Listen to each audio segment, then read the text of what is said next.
Phantom Tollbooth by Norton Jester.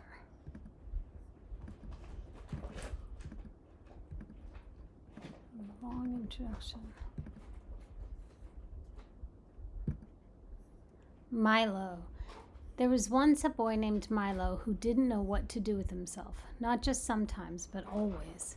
When he was in school, he longed to be out, and when he was out, he longed to be in. On the way, he thought about coming home, and coming home, he thought about going.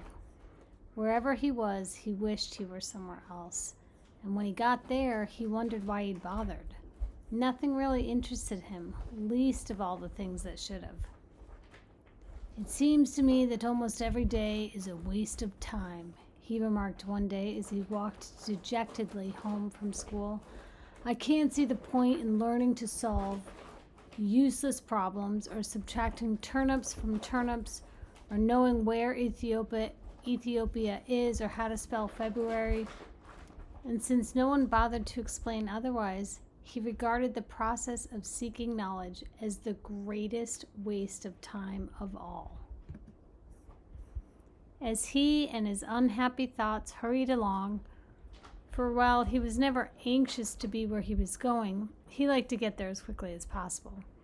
It seemed a great wonder that the world, which was so large, could sometimes feel so small and empty. "And worst of all," he continued sadly, "there's nothing for me to do, nowhere I'd care to go, and hardly anything worth seeing." He punctuated this last thought with such a deep sigh that a house sparrow singing nearby stopped and rushed home to be with his family. Without stopping or looking up, Milo dashed past the buildings and busy shops that lined the street.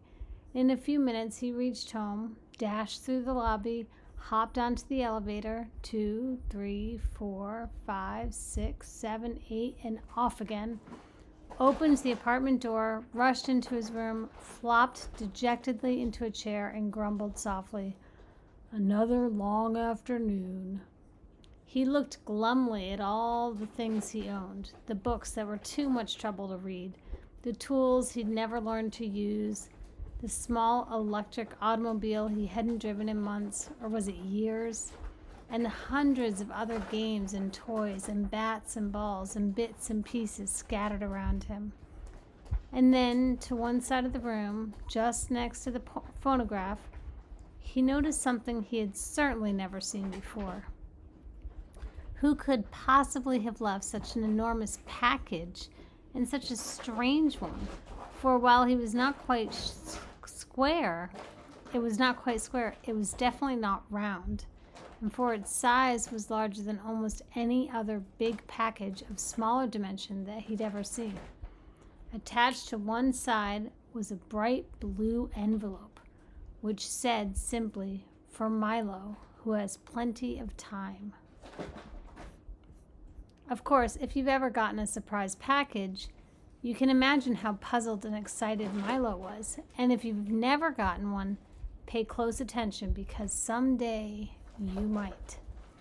"I don't think it's my birthday," he puzzled, "and Christmas must be months away, and I haven't been outstandingly good, or even good at all." He had to admit this even to himself. "Most probably I won't like it anyway, but since I don't know where it came from, I can't possibly send it back." He thought about it for quite a while and then opened the envelope, but just to be polite. "One genuine Turnpike Tollbooth," it stated, and then it went on.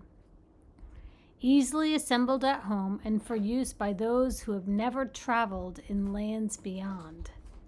"Beyond what?" thought Milo as he continued to read.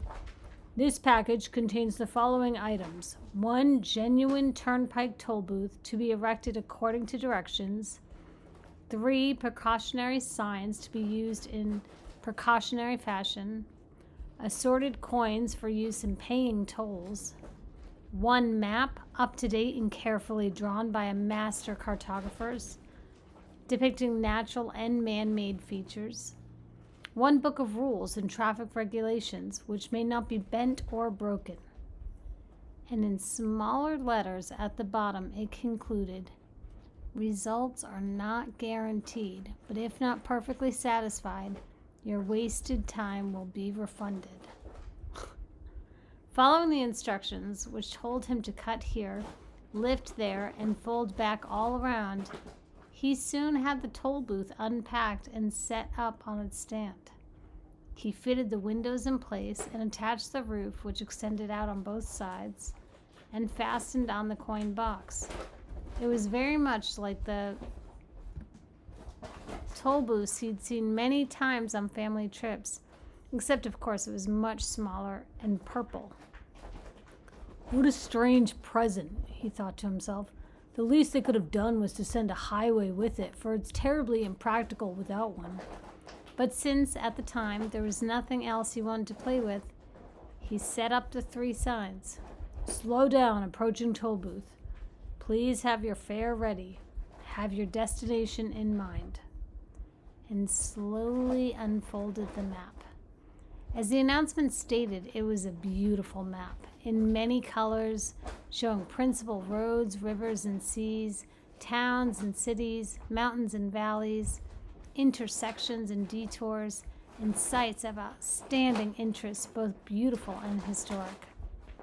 The only trouble was that Milo had never heard of any of the places it indicated, and even the names sounded most peculiar. Come here. Come here.